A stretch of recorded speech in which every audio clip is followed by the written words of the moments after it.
Go. Good evening, everybody. Welcome to the Tuesday, May 10th edition of The Way with Anoa. I'm your host, Anoa Changa.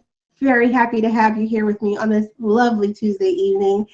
It's another primary day. Yay! These primaries, they must like me or something because they always happen on Tuesdays. I don't know. I'm goofy. But so far, we don't really have any numbers for you guys. But from the text message I got, Bernie won West Virginia. Go Ears. Still wanting to keep an eye out, and I'll periodically update you guys through the hour if we get like what the numbers are actually looking like, because the numbers do actually matter, right? How wide of a margin, what the final delegate count is going to look like for this evening. That stuff absolutely does matter in the grand scheme of, the race to the convention. Also, want to keep an eye on the Democratic governor race, right? For those of you, I've mentioned it several times, I lived in West Charleston, West Virginia. I went to law school in Morgantown, West Virginia. I am an honorary Mountaineer, spent, a good portion of my formative time there. So I'm really interested in seeing who clinches that nomination this evening. The three main candidates running on the Dem side, or three candidates running on the Dem side, are Senator Kessler from the West Virginia State Senate, a leader in the Dem Party. He endorsed Senator Sanders.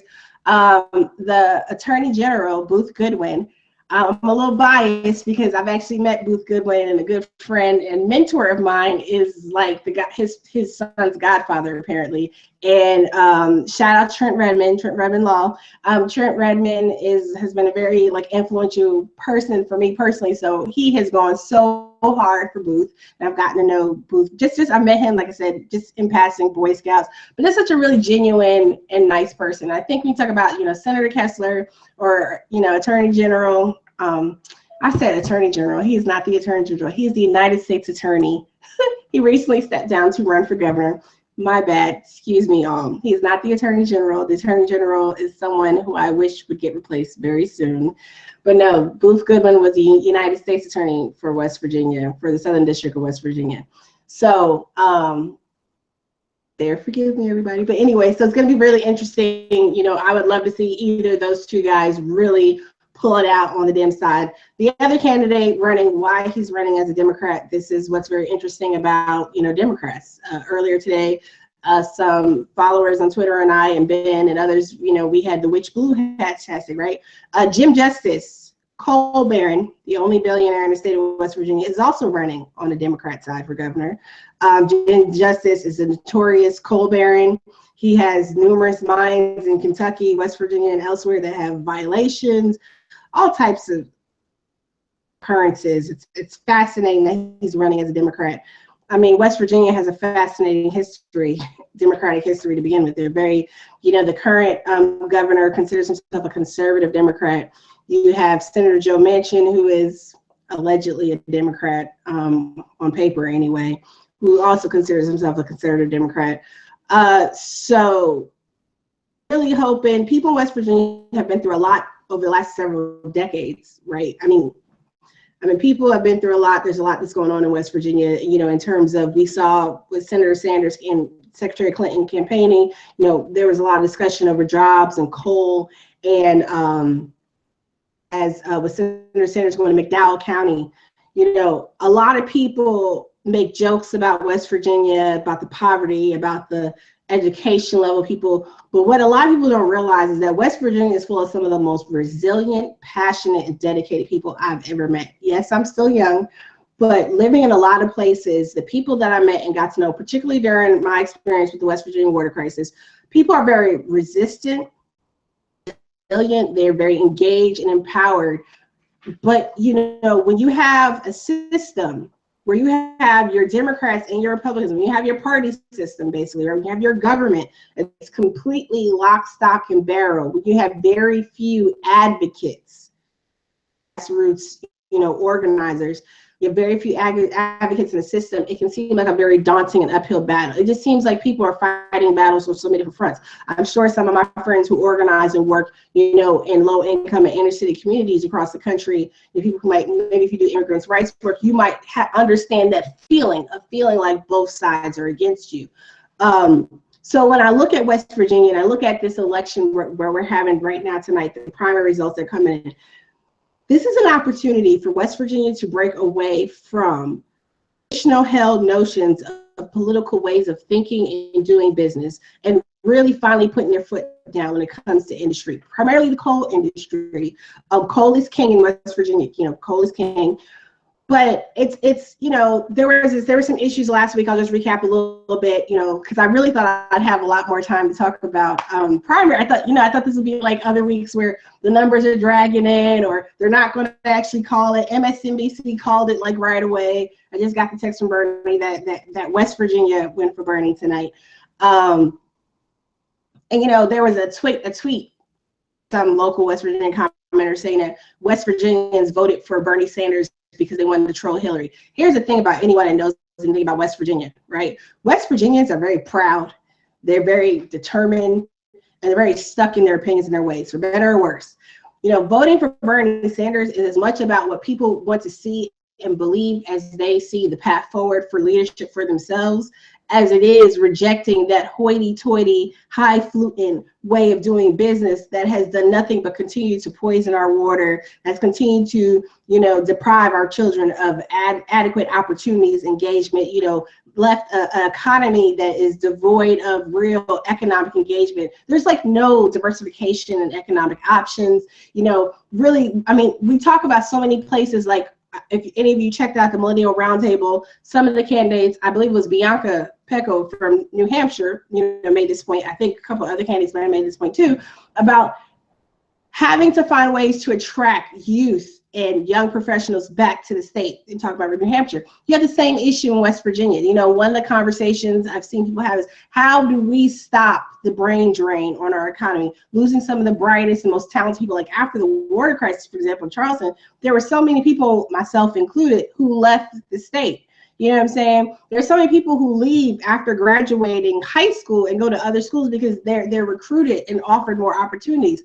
And so when do we get to a point where we put the priority on investing in not just investing in leadership, political landscape, but when do we really look at investing in the people? Because it's our human capital, it's our people. We look at investing in our environmental protections and safety. That is what really makes a state like West Virginia wild and wonderful. It's the people, it's the beautiful, majestic mountains. I can go on and on about West Virginia forever. You guys definitely go check out the video I did last week, the interview I did last Tuesday with Chris Hale with Friends of Water. There's so many groups. There's advocates for a safe water system. There's OVEC, Ohio Environmental Council, I believe is the acronym. There's like tons of groups out there, not just in West Virginia. But I speak about West Virginia because I know West Virginia. I've met people from West Virginia. So I know I saw a few posts on Facebook about, campaign irregularities. Not really sure if there's anything like that going on this evening as well. But if we get some numbers in, like some actual numbers to share with you guys, I'll definitely pop in and share that. Thank you all again for tuning in this Tuesday. I will be joined by Cori Bush at about 8:20. Cori Bush is running for U.S. Senate. So exciting. I'm so here for this. I'm so excited to talk to her. And so, yeah, so that's just pretty much, the gist of, the West Virginia landscape. And I am really interested to see who's going to come out on top in that governor's race. Like I said, I think if you have Senator Kessler, if you have former U.S. Attorney Booth Goodwin, I think the state will be in really good hands. I kind of lean towards Booth only because I know people who know, I've met him. I've seen him in, our kids were in a similar Boy Scout pack. So I know a lot of really good people that support him and people whose judgment I trust. A couple of people also support Secretary Clinton. So, I'm like, no, I'm just joking. No, seriously. Shout out to Karen Island, Charleston City Council, Maya and I. So many really great people in West Virginia doing really wonderful work. So I want to, kick it off with a quote. Carol Moseley Braun. I think quoting Carol Moseley Braun, yes, it's no coincidence, it's purposeful that I quote Carol Moseley Braun, our only African-American U.S. Senator, woman senator. It's no coincidence that I quote her on the night that I interview for the U.S. Senate, right? her quote is, "Defining myself as opposed to being defined by others is one of the most difficult challenges I face." And that actually runs throughout this campaign. I think when we think about that quote and that term, you know, it definitely informs everything we're doing across this campaign too, right? Like, we have to define for ourselves what this progressive movement is, what it means to be a Bernie supporter, what it means for people who we call Bernie-crats to be Bernie-crats, right?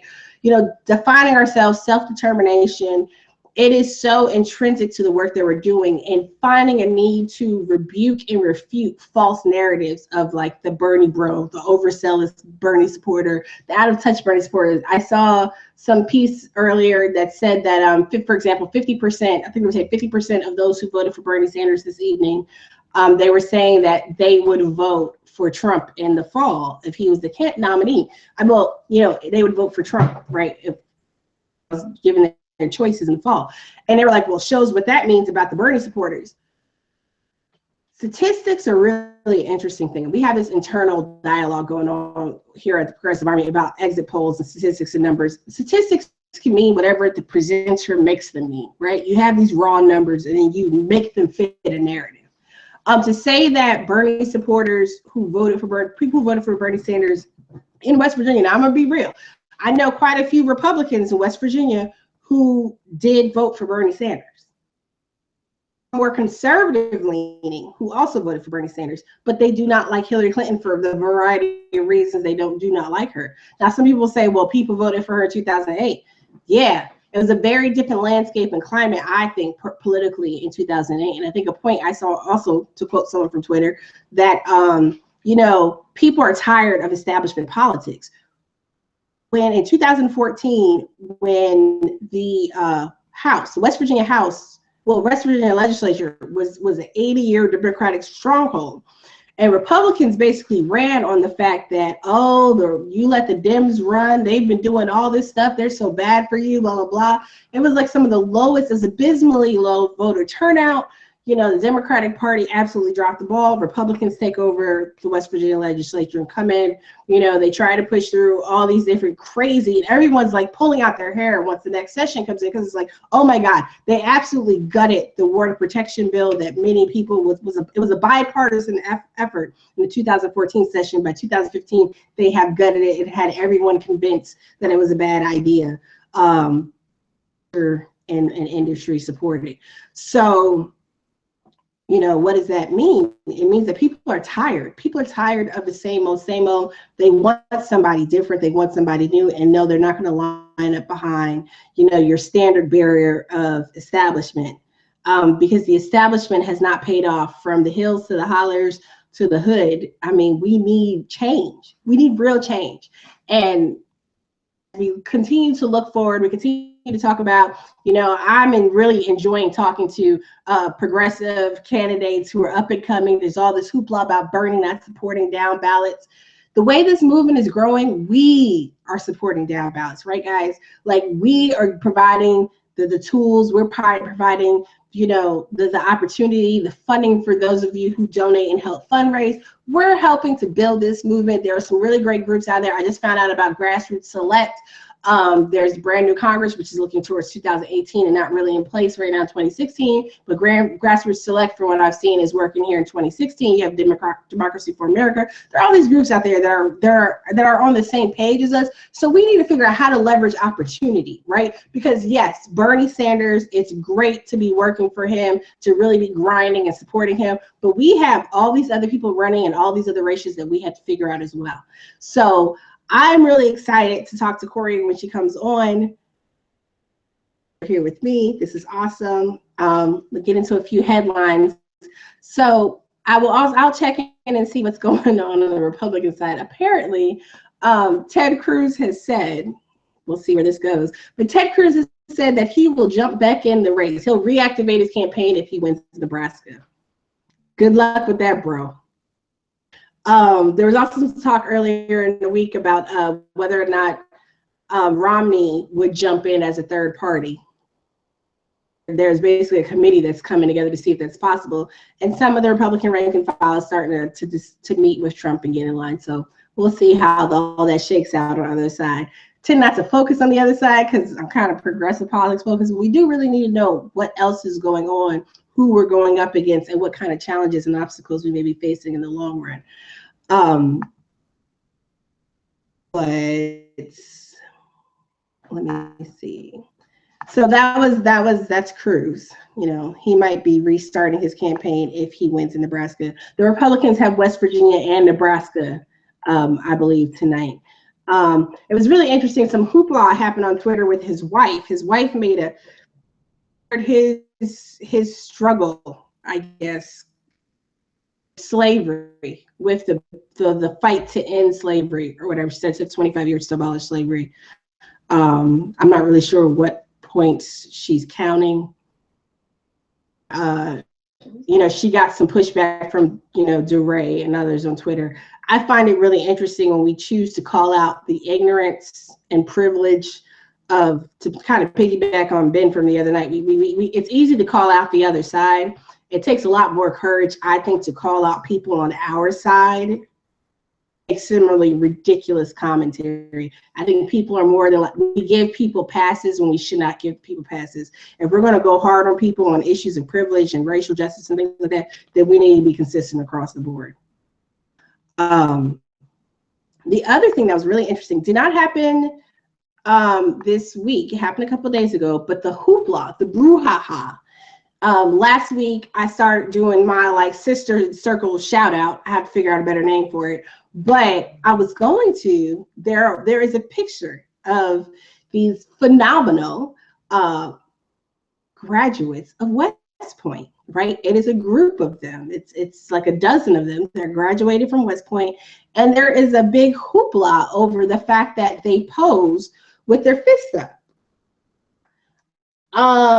You know, there's an investigation now whether they were engaging in political activity while they're in uniform, because I guess it's a violation of a rule.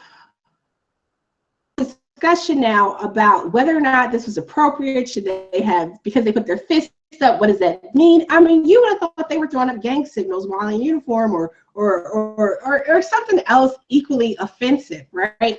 Like the fists, the black power fist. It's only a black power fist because it's black people. You know, Bernie Sanders, if you ever watch him speak, often, you know, does this when he speaks. It's a sign of, it's a universal sign of solidarity, empowerment, you know, all types of stuff, right? But when it's on a black person, it becomes a symbol of militancy or anger or anti-establishmentism or something like that.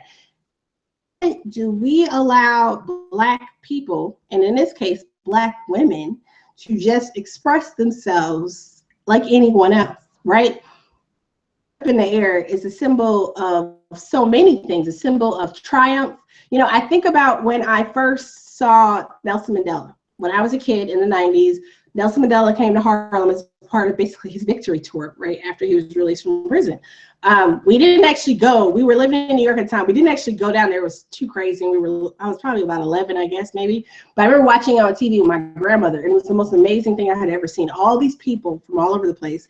And, you know, Nelson, that was, I remember that image of Nelson Mandela smiling, happy, with his fist up, right? That's the symbol of success, of freedom, of accomplishment, of victory, of triumph. And to see these young women, like when I first saw the picture of them, I was like, wow, this is such a powerful image, because you have these young women who have, one, West Point. If you guys know anything about West Point, you already know West Point is extremely hard to get into, right? Like it's top of the line, it's extremely hard. So to have so many of them come through at one time together, that's a huge triumph. Right? I remember when we graduated from law school. When I was in law school, my first year of law school, I went to law school in West Virginia. West Virginia is not a very diverse state. It's probably like 2 to 3% black, something very minuscule like that. There were 16 of us that identified as African American as black in my first year of class out of like 160. So we were about 10%, which for West Virginia, that's really good considering our law school class had a greater percentage of black people than the actual state itself. So by the time we graduated, I think like 14 of us graduated with that class. So still a decent sized number, but there was still like in our little, there was a real sense of pride, of accomplishment. Like we really overcame something because we're in an environment where we're in not just a minority, because, you know, black people in America are a minority, but we're in a hyper minority, right? So So anything that we did at that moment would have been looked at because we're noticeable, but at the same time, it was such an empowering experience. So of course, it's not the same thing like graduating from West Point, but I just think of this controversy, if we had, a bunch of white grads posing with sunglasses or something else, would we have this big national controversy now with an investigation, all this other stuff? I think not. So looking for my notes, because I mean, there's just a lot that happens that goes on in a day. There was an article from, yes, there has been another round of attacks on Bernie. I'm talking about attacking character, because that's basically what this is all about. There's another round of attacks now on Bernie Sanders' medical plan, because since he won't go away quietly, they're going to try to beat him down so bad. But here's the problem with the calculus, right? You're attacking Bernie, you're attacking plan policies, applications. Oh, your picture, you need more light. Applications that people absolutely agree with. Applications people absolutely agree with. You're shutting this all down, but you're going to need us down the line. So you got to tread lightly, guys, right? So like so there were attacks. It was like a Washington Post article, like basically saying Bernie's living in La La Land. And there's a brilliant piece by Sophie Woolhandler and David Himmelstein. I found it from commondreams.org. Brilliant piece, basically going over the main points and why all the controversy, why all the claims about single health pay, Bernie's single payer plan are absolutely ridiculous, right? Because they don't take into consideration administrative savings. It does not take into consideration, the addressing drug costs, utilization of care. There are all these factors that are absolutely not considered. So when you're seeing all these articles out there saying Bernie Sanders is going to add all this money to the debt, or Bernie Sanders is living in a pipe dream, or he can't account for this, they're not accounting for all these other provisions that we currently are bearing right now, the burden we currently have with healthcare. That's not being taken into consideration in any of these figures. So it's completely skewed and unbalanced to the point to try and dissuade those of us who are still actively engaged in moving forward. Like seriously, the last article, because I see Pastor Bush has joined us. The last article I just want to briefly mention was another piece from Sean King. No, Sean probably doesn't even know that I mentioned his articles, right? Like I'm so low on the totem pole. But anyway, Sean King had a piece today talking about how Democrats really need to change their mind about Hillary Clinton. Part of that issue comes from 3 new polls that came out today that in swing states, she is statistically tied with Donald Trump. And Donald Trump is actually leading her in one poll in Ohio. Like, everyone can keep talking about how we can't have Donald Trump be president.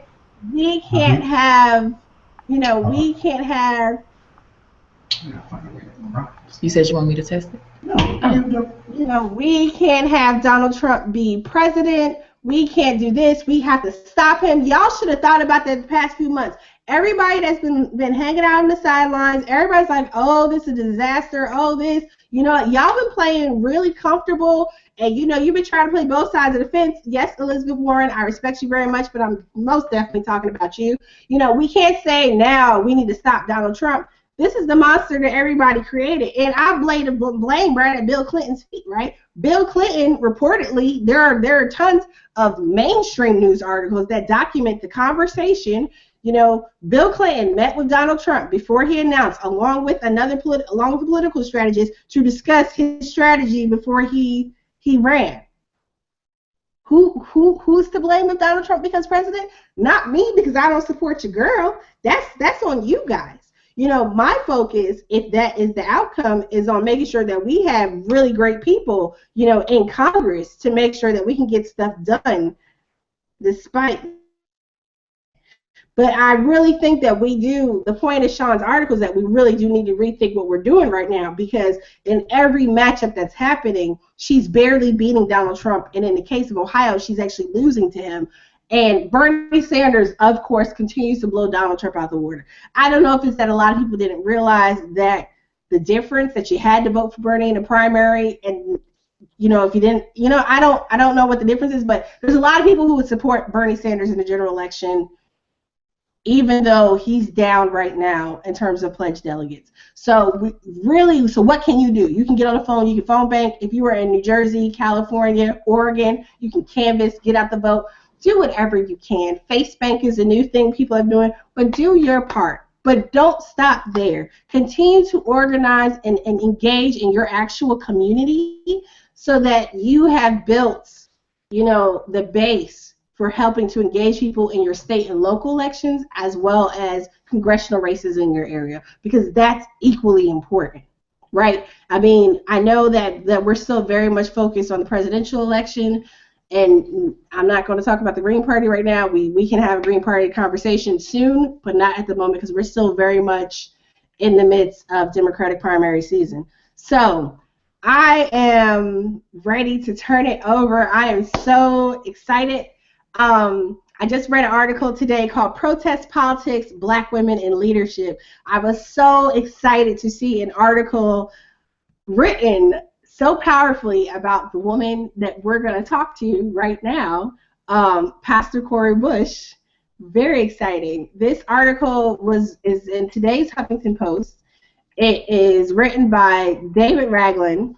And it's like at the beginning, he has a clip from Alice Walker's Democratic Womanism. And it says, "You ask me why I smile when you tell me you intend in the coming national elections to hold your nose and vote for the lesser of two evils. There are more than two evils out there is one reason I smile." And he continues on to talk about Cori and why he's happy that at least in one race he does not have to hold his nose. So I'm not going to talk too much more. I'm going to drop this in. We're going to drop this into YouTube. But we're going to now talk with Pastor Cori Bush, and so you can see why I am excited to speak with her this evening. So, okay, so 6% in. Hello?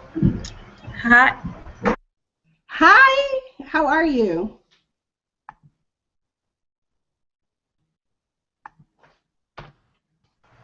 Can you hear me? Hello? Yes, I can hear you. How are you doing this evening? I'm great. How are Thank you? you. I am good. Thank you so much for joining me. This is very exciting for me. Can you please just give us a brief introduction, introduce yourself to the group, and just tell us a little bit about yourself. Okay. My name is Cori Bush. I am the U.S. Senate candidate here in Missouri. I am a mother of two teenagers. I'm a registered nurse. I'm a Ferguson activist. I am an ordained pastor, and I am pushing for change. I'm running until I can't run anymore, and I just feel like the best thing to do is just to keep going and to be fearless in this thing. We were fearless in Ferguson, so that's what I'm taking to the Senate with me. Awesome. What led you into politics, and then what made you jump into this particular race? Okay, so I never,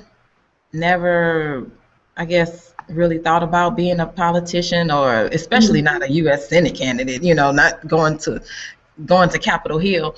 But right. I think it's because we did so much in Ferguson. So I grew up under a politician. My father's been a politician for 30 years. So I've watched it, I've seen everything that he went through. He's been a campaign manager for others. He was a mayor of a municipality here in St. Louis, and he's been alderman. Mm-hmm. So I've watched, all of that. I was able to be on the inside of it and to see the inner workings, see the corruption, see the good, see the bad, see the, how he was able to help, people. And also see how a regular person was able to make a change. Because to me, he was dad, but when he walked out of those doors, he really helped people. So, but I went the way of ministry. So he was in politics, I went ministry. But when Ferguson happened, just running out there, being out there, wanting to see change. And like I said, just a regular everyday person, all of us, we just went out there to see change. We didn't go out there with the idea of we want to be, anybody special. It was just, this is wrong. So, but with all that we did out there, day after day, night after night, week after week, month after month, most people don't know we protested more than 400 days, so with all of that. Yeah, and so the thing is, a movement is supposed to move. It's supposed to evolve. It's supposed to change, And so to me, it was like the next step was, with all that we did, one thing that we found out was we things that we thought were laws weren't laws. Things that we thought were not laws were laws, and it was just ignorance that on our part, we just didn't know certain things, and so it put us in bad positions. And so now I feel like the next step, if with all that work that we did, to me it would be in vain if we didn't start moving into the places where they make those laws, where those laws are changed, where, so why, and if some people have asked me, well, why U.S. Senate? Why go so high first? Why not do, dog catcher or something, first? Right, and the first thing about that is I watched my father go up through those ranks. I've watched that, and so to me, your parents should be your how high they go. That should be the foundation for you. That's their ceiling is your foundation. So if I have to go back through the same ranks he went through, then I can only get as far as he went. And so I feel like whatever he did, now I can come on top of that and then go further. So with that, and then the fact that no one else, and I did endorse Bernie Sanders. And so no one else right now in the state of Missouri that's running as a U.S. Senate candidate has come out and officially endorsed Bernie Sanders or the platform, and for me, that platform speaks to me. Right. And I remember I saw the clip of you when you spoke. You introduced him when ahead of the Missouri primary. I saw that clip. Mm-hmm. What was it though about? And I read the article and stuff. But what was it about? Because we hear so much, right? Bernie doesn't appeal to black people. Bernie can't do this. What is it though about his, considering your own background, what you've experienced and stuff, what you stand for? What is it about the Bernie Sanders platform though that appealed to you, that made that seem like the way for you to go? Okay. In terms of endorsing him or supporting him. Okay. First, I'm all about the root of what I'm doing is a love of humanity.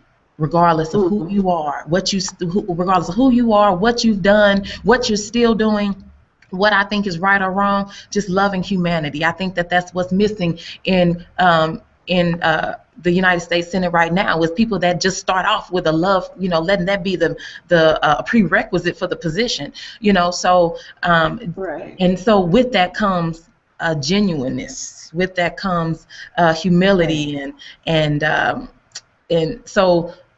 To me, that's what spoke first about him, because when you look through the history of the things that he said, the things that he's done, it's been consistent. And I understand evolving. People evolve. I've evolved.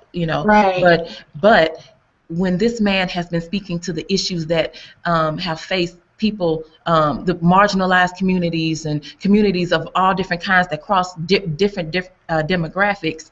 That speaks to me, because that's how I live. That's where I walk. And not only that, the people that I serve, that's their life. That's their everyday life. And he's been fighting for it for years. Right. So as we're looking towards, representing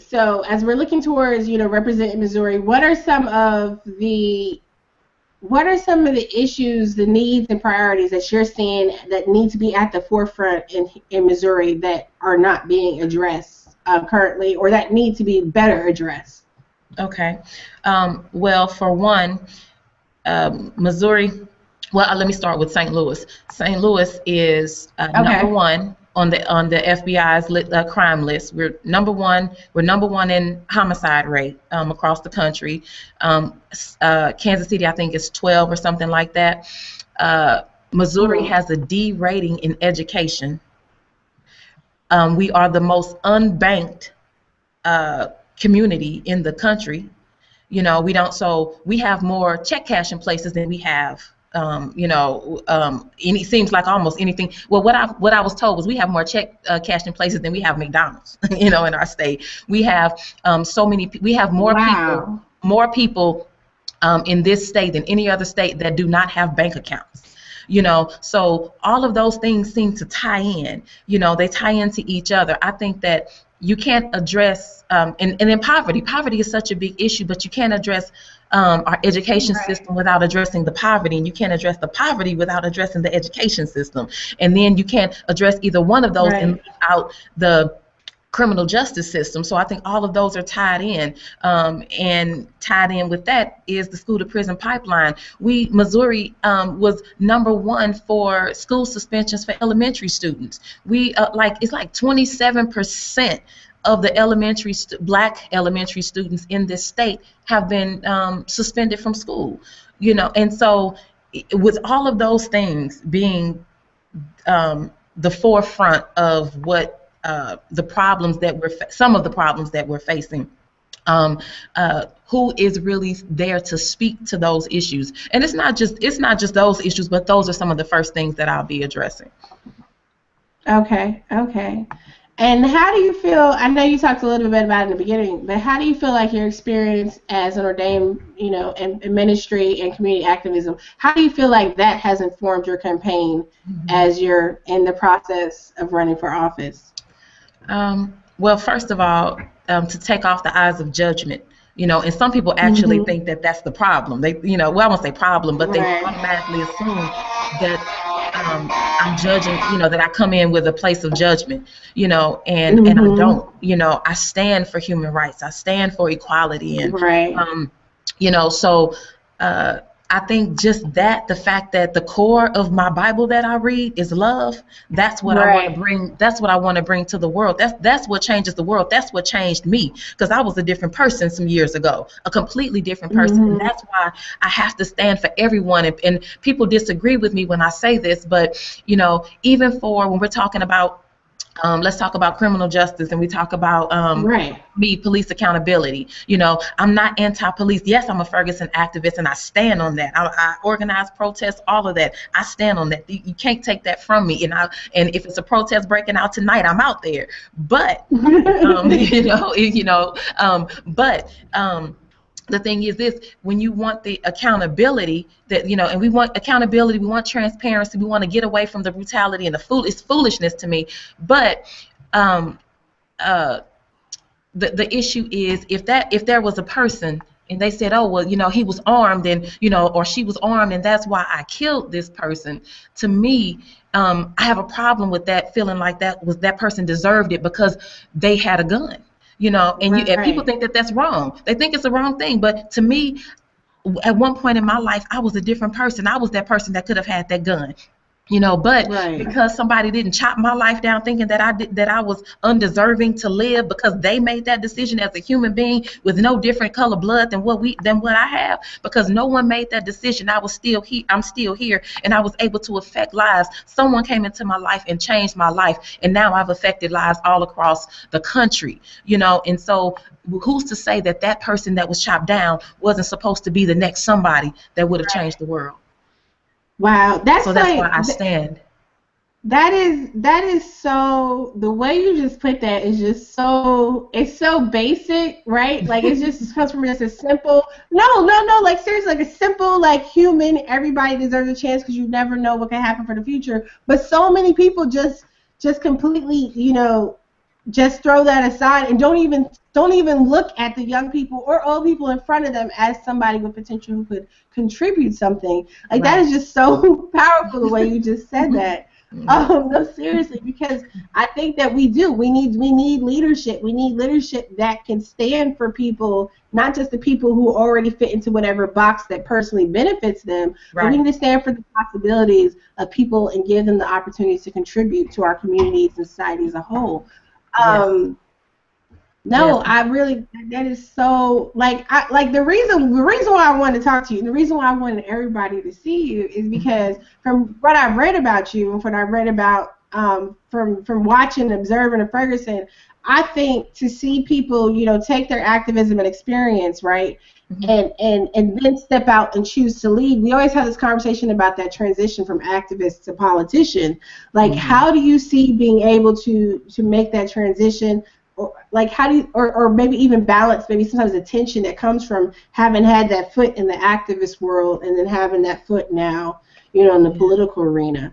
Yeah, well, for me, I'm seeing how it's going hand in hand, because the thing is, those same people that I was out there standing with and fighting with are people who were hurt, are people who felt voiceless, in their own home, because this thing didn't happen away from us. It's not like we could get it on a plane and go away. This happened in our backyard. This happened in our homes. So, we all felt this way of hopelessness and helplessness in our own town, in our own city, in our own country. So because of that, we built a coalition. We have Latinos in Action, Palestinian Solidarity Committee, Asian Pacific Islanders for Black Lives, and our LGBTQ community. There's so many of us that stood together. Our white allies. So many of us that stood together. We were able to take the hurt and the pain and the disgust, put it into one, make it focused in one area, and that's what I plan to take with me when I go to the United States Senate. Because the thing is, you can't go, you need not go there if you don't have the people with you. And for me, the people will never be separated from me, because one thing that happened to me was that stuck in my heart. That drove, it was like wedged in my heart, the struggles of the Palestinian people that live here in Missouri, and even our Bosnian community, so many, that's in me now. You can't take it from me. And that's the part that's missing in the United States Senate. Do they stand up for us? How many of the 100 are standing up for all of these communities that are crying out right now? Yes, that is so crucial. To hear you say not just that, because when someone says, "Oh, they're a Ferguson activist," people automatically think of, Mike Brown, Black Lives Matter. That's it. People don't understand the diversity and ranging issues in communities, right, that have been interacted with. It's like a bridge has been built across issues and communities. Yes. It's not just this one, Exactly. And for me, there is a fire in me to change the world, and I'm not afraid to do it. Ferguson taught me how fearless I could be, and let me take it back. It may not even be fearless so much it is as my desire to see change and my desire to help the people is greater than any fear of what they could do to me or any fear of what could happen. So because of that, because I was able, and we, not just me, we were able to withstand tanks day after day, tear gas, beatings. I was stomped by the police like I was a rag doll. They treated me, I was stomped by about 6 or 8 police officers in steel toe boots or whatever those boots were they had on, like they were in the war. That's what, I was at the bottom of that, but I was able to get back up and come right back out and get back out in the fight. And the thing is, even with all of that, I've seen my friends hog-tied and hung upside down on batons and beat for just stepping over the white line into the street, not hurting anyone. And so, but because of even through all of that, I don't hate the police. I just want to see change. And so that's what's needed. People that can say, these are the issues, these are the things that happen, but because I love the people, I'm standing for all the people. I even stand for police, because I tell you one thing, if a police officer's child was killed, gunned down, and killed by someone, I will go and stand and march for that person the same way I would for someone else. So it's about really remembering that we're servants. And that's the part about me being a ordained pastor. First you're a servant. Right. And a nurse. I'm a nurse. I'm a registered nurse. That's all we do is we serve. How do you see, and so because I'm not really sure is it with Missouri, like with the state, so how do you see being able to take your message, right? Because it's a great message, and I think when you get a chance to talk to people you know, coming from that humanist perspective, that I'm a person, you're a person, with love and togetherness, we can make this a better place for everyone. I think that resonates with a lot of people, well, particularly on our side of the aisle, so to speak. But how are you and your team able to try and start getting that message out, you know, beyond the communities that are familiar with you? Well, actually, what I've seen is just me getting in the room. So once I'm able to get in the room, because sometimes when people hear it, you know, they're like, love isn't what, you know, I care more about her understanding policy and the structure of government, you know, than I care about her wanting to serve. You know, I've heard that critique before, but then once I was able to get in the room, you know, then the whole thing changed. So I think it's a matter of, just like at the Bernie rally when I was able to speak, so many people came up to me afterwards and was like, wow, I never, I didn't think you had it in you, but yeah, I heard that. I didn't think you had it in you, but yeah. So, so I think it's just that much, just being there, being present, letting people see you. Also, and one thing about my team, they've been pushing me everywhere. I don't care who it is, where it is, we go wherever. So, but this is the other thing. I still work full time, 8 to 5, Monday through Friday. So I work my nursing job. I'm a registered nurse for a mental health agency in St. Louis City. We service the homeless, the underserved, the underinsured.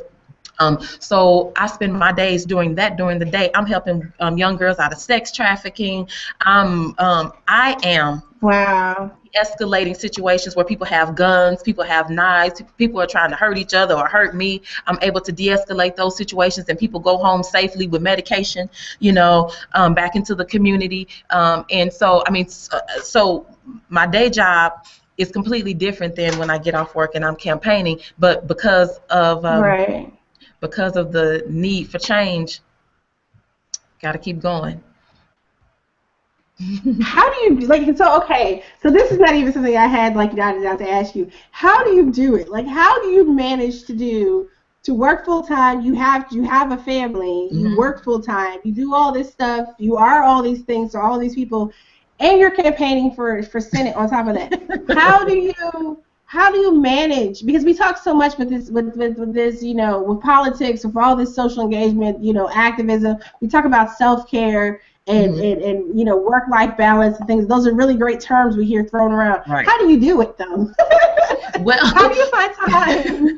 Well, that's a good question. One thing I have to say is I have a great team. My team, they understand. They walked in the door knowing Cori can't quit her job to do this. So they walked in knowing that was the biggest challenge to this campaign. So what they figured was, we need to be surrogates. So I have several people on my campaign that will go when I'm at work, they're going somewhere. Just like yesterday, there was in Jefferson City, Missouri, they went to Lincoln University and they met with the president of Lincoln University and talked about my campaign and met with some students and started a rally and all of these things. And so it was three of the people on my campaign while I was at work, so they're out getting the word out even when I'm working. And then in the evening, my kids and my kids are teenagers, they're 15 and 16. They're so excited about what I'm doing. They support me 100%. They supported me in Ferguson. I even took them out there. So they know, how mommy works. And so my children, let me say this, my children, I could say, hey, I got this going on and this going on. They'll say, hey, we got you. I'll come home. They've made baked chicken, macaroni and cheese, and green beans. So that helps. And then my family, my father is amazing. He's my hero. So he's out there helping as well. So I have a great support system. But the other thing with that is you can do so many things that you didn't think you could do when you are in your purpose. So I'm in my purpose, and it wasn't my plan, it's the plan that the Lord laid before me. So because I'm in my purpose, I'm able to do things that I would not have normally been able to do.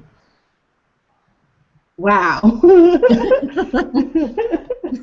That is like so, oh my gosh, I'm trying to tweet what you're saying right now too. I'm about to make a note and tweet it in a minute. That's just so huge. Oh my gosh, that is, when you are in your purpose, you are able to do things beyond what you were normally able to do. That is so, that is real. Yes. Like, I mean, people in the chat room were like, "Oh my God, where has she been? Oh my God, she's awesome." I know, seriously. Do y'all see now why I had to talk to her? So, okay, looking forward, what does for your campaign? Like, what are the needs for your campaign? Because we do have a lot of people who follow Ben, who follow the show, who have been active and engaged and try to help out with some of the down ballot folks. So, just talk to us just for a little bit. What are the needs of your campaign? What are you looking? What is it looking like for you guys going forward? When is your election? Is in August? August 2nd is the primary. It's the Democratic primary. Yes, and then So once I get past that, then I'll be ready for the general. Okay. So August 2nd is your. So just tell everyone just how they can contribute or help in any way. Okay, so the needs of my campaign, first of all, they're treating me like Bernie Sanders. I don't get the media coverage like my opponent. They say that they won't pay the major, especially the major Missouri papers are saying we won't pay you any attention until you have more money. So that's an issue that I am fighting with, is the money, because I'm not taking money, from the big corporations and all of that, but I'm taking, it's small donors. So it's coming in kind of slow, it's coming, but it's coming in slow.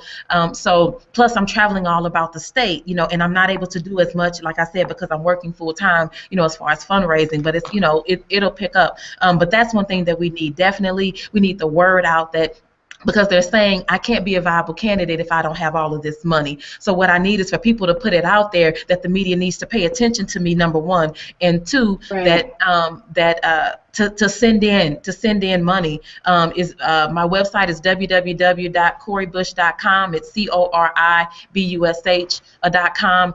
So that's a big thing that we need. And I mean, I even want to I want it to be so to where the media has to pay attention to me, because the people are fussing that they want to hear, that they want to see me in those media outlets.